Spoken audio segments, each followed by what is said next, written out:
Hello Radical Worshippers of Jesus! Kamusta po kayo? Ako ay mabuti naman. Welcome to day 17 of our devotional series.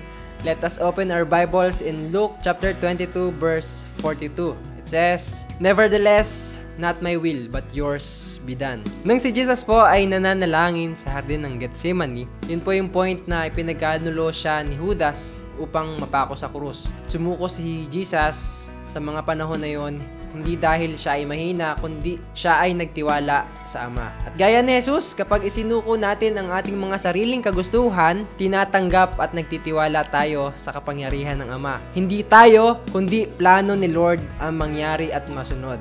Surrender your plans, fears, and desires.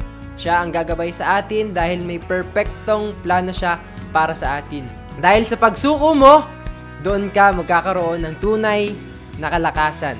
Katanungan po para sa araw na ito, anong bahagi ng buhay mo ang hinihiling ng Diyos na isuko mo para maranasan mo ang pinakamainam na plano niya para sa iyo? At kung umabot po kayo sa part ng video na to, huwag po kayong mahihiyang i-comment ang inyong mga kasagutan at i-share ang video na to. Let your light shine.